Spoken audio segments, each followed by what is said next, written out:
Está na hora da entrevista do dia com a Denise Campos de Toledo. E nós vamos falar agora do agronegócio. Eu converso com o Roberto Rodrigues, que é professor emérito da FGV. Então, Roberto Rodrigues, boa noite, obrigada pela presença. Boa noite, eu que agradeço, Denise, obrigado. Eu sei que o senhor não gosta que fale, mas foi também ministro da Agricultura e produtor São Paulino, isso eu gosto de falar. É super São Paulino. Pode falar o que você quiser, ótimo. nada me atrapalha, pode falar o que Mas você quiser. os maiores especialistas do agro, eu queria saber como é que o senhor avalia a situação atual, né? Nós temos dados positivos em relação à safra, hoje foram divulgados, inclusive, pela Conab, novos números aí, mostrando uma ampliação de 24,6 toneladas na previsão de grãos. Rio Grande do Sul, ele pode bater um novo recorde da safra de 24, 25, apesar de toda a tragédia que o Estado enfrentou. Então, segue bem em termos de produção. Então, eu queria que o senhor avaliasse em termos de condições de mercado do Brasil, a questão de formação de preços, política de governo. Como é que o senhor avalia o momento? Muita coisa você perguntou, Denise. Pois é. Vamos falar daquilo que é muito interessante para todo mundo, que é preço, expectativa. Eu jamais arrisco dizer o preço vai subir ou vai baixar. Fala sobre tendências, tá certo? Ora, sobre tendências, grãos, soja e milho, fundamentalmente, são os mais importantes para nós aqui no Brasil. Os estoques mundiais cresceram muito depois da pandemia. Quando a pandemia começou, não tinha soja nem milho no mundo, os preços dobraram em dólar nas bolsas internacionais. Agora não, o estoque está organizado, é grande o estoque e, portanto, o horizonte de preços é, no mínimo, estável, o horizonte estável. Não vai subir, não vai baixar, vai ficar mais ou menos como está hoje aí. Grãos. Culturas permanentes, como café, frutas como laranja, cana-de-açúcar, que é sempre permanente, sofreram muito com a seca, em 2 anos de seca, esse ano particularmente muito duro, e também com geada em anos anteriores. Portanto, a produtividade caiu bastante, de cana, de café, de laranja. Com isso, os estoques também diminuíram e os preços subiram. O horizonte para o ano que vem é de bons preços para açúcar, café, suco de laranja. Como os grãos devem cair de preço ou ficar estáveis como está hoje, é bom para carne. Milho barato, soja barato, é bom para suíno, para frango, até para o gado de corte e gado de leite. Então nós estamos até com um momento muito bom, numa faixa boa agora de preços bons de carne, de todas as carnes brasileiras. Então, esse é o cenário. Preços estáveis para grãos, bons para culturas permanentes e razoáveis para carnes. Agora, quem nos ouve pensa no que vai custar no varejo. Isso significa, na média, custo de alimentação mais alto, estável? Fica mais ou menos como está? Fica mais ou menos como está. Talvez aumente um pouquinho, circunstancialmente por causa da carne, mas é circunstancial. Logo volta para o padrão normal. É um café momento. Também, né? Café dura mais tempo que cultura permanente. Então, a recuperação dos cafezais demora mais um pouco, mas já chegou aonde podia chegar. Não deve subir mais do que isso. Agora, essa questão de preços está influenciando também o resultado de exportações. As exportações de janeiro a outubro somaram 140 bilhões, aumento de 0,7% sobre o mesmo período do ano passado. Valor recorde de exportação no mês de outubro. Agora, foi muito influenciado pelo volume embarcado, que subiu 6,6%. O índice de preços teve queda de 5,9%. É o que o senhor falava? Esse é interessante, né? Porque o ano passado nós exportamos 166 bilhões de dólares. Os preços caíram, o volume produzido também caiu, a expectativa era que exportar menos esse ano. Mas com os preços bons de açúcar e de café, também de suco de laranja, as exportações estão num bom número e é possível que a gente iguale o ano passado e até melhore um pouquinho até final de dezembro. Agora, com o Brasil aumentando a oferta, principalmente de grãos, isso não contribui para manter os preços no nível mais baixo? Tem a questão da competitividade, de garantir os mercados, mas tem esse resultado, né? Sem dúvida. Os preços hoje são globais, não é o preço do Brasil. O preço é a Bolsa de Chicago, a Bolsa de Nova York que determina. Isso é o universal. O que determina a mudança cada país é o dólar, é o valor do dólar. Mas o preço realmente é estável. E agora com o dólar em alta, isso favorece a agricultura ou prejudica? Porque tem insumos importados. Exatamente. Bom, você já respondeu. Favorece a exportação de produtos agrícolas, commodities ou valor agregado, e perturba a importação de insumos. Agora, não vai atrapalhar nada, porque nós já estamos plantando a safra de verão, então já importamos tudo que tinha que importar.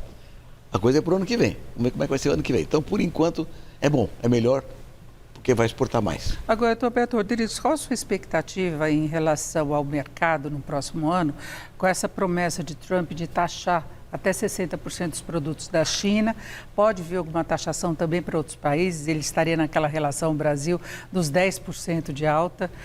O governo, o Ministério da Agricultura, acredita que possa haver condições de o Brasil conquistar outros mercados e talvez ocupar esse espaço, mas a China pode sofrer as consequências em termos de crescimento, de demanda. Como é que o senhor vê no pacote geral? Bom, no primeiro mandato do presidente Trump, ele criou tarifas em relação à China. A China parou de comprar dos Estados Unidos, só comprar da gente. Então tivemos uma sorte muito grande com esse processo. Foi bom para nós, que aconteceu lá atrás. Agora é um pouco diferente. Em primeiro lugar, Denise, porque a OMC, por exemplo, que dita as regras de comércio, perdeu o protagonismo. O presidente Trump nem nomeia juízes para a OMC. Então, é um problema sério, não vai ter quem controle o comércio mundial. Trava decisões. Número 1. Número 2. Se os Estados Unidos aumentarem de fato as tarifas, isso pode ter um efeito multiplicador em outras regiões. Na europeia, também vou aumentar o meu. No Japão, vou aumentar o meu. Então, se houver um aumento generalizado de tarifas, péssimo para nós. Péssimo para nós, porque nós vendemos basicamente commodities e produtos de agroindústria que não podem ter esse problema de tarifa muito alta, que perdemos competitividade.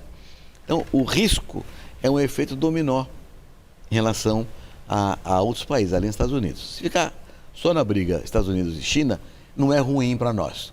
Agora, falou uma coisa fundamental.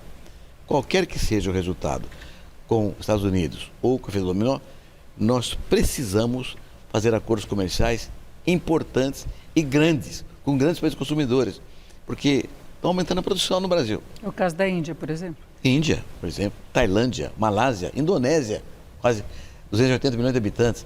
Tem países que têm população grande para consumir bastante.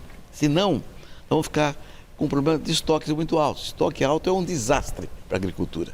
Então, nós temos que ter acordos comerciais que abram mercados novos e consolidem os antigos. E o senhor vê condições de a reunião do G20 na próxima semana ter discussões também nessa questão? Porque se dá muito ênfase à questão ambiental, que também interfere no agro, discussão sobre pobreza, ajuda aos países mais pobres, mas a questão da produção agrícola vai entrar em pauta?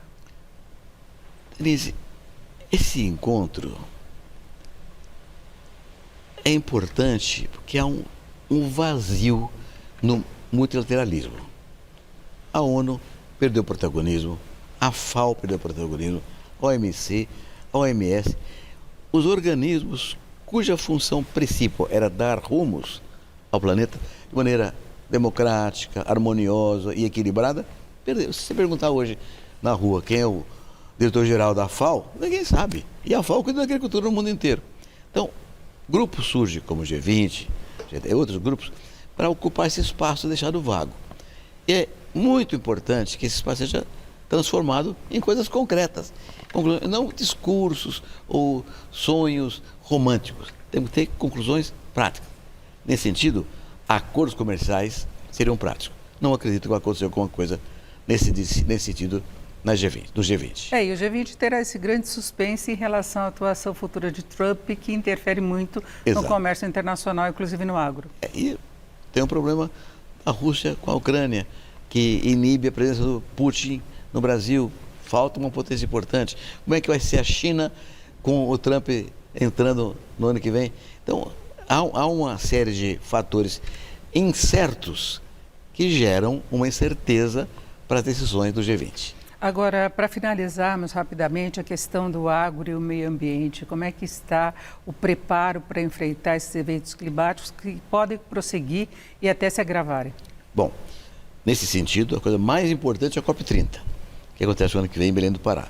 Então, nós estamos organizando uma pauta e uma agenda consistente que mostre ao mundo o que o Brasil tem de bem feito. Um agronegócio sustentável, biocombustíveis que são espetaculares em termos de redução de emissões de gases de efeito de estufa. Então nós temos que mostrar com clareza e a exaustão as vantagens competitivas. Porque quem vem aí, vem para brigar com a gente, para desmoralizar a gente. Desmatamento ilegal, invasão de terra. Então Então, nós temos que ter uma condição de mostrar o que é bem feito e nós combatermos isso. No matamento ilegal, não aceitamos. Invasão de terra, não aceitamos. Incêndio criminoso, não aceitamos. Garimpo clandestino, não aceitamos. Porque quem faz isso não é produtor rural. Mas o concorrente usa isso contra a gente, dizendo que é o produtor rural que faz. Então temos que acabar com o que é ilegal e mostrar o que temos de bom. Uma agricultura sustentável, competitiva e eficiente, que sequestra carbono. Perfeito. Eu agradeço muito a presença de Roberto Rodrigues, professor emérito da FGV e ex-ministro da Agricultura. Muito obrigado, boa noite. Obrigado, Denise. Um abraço. Com vocês.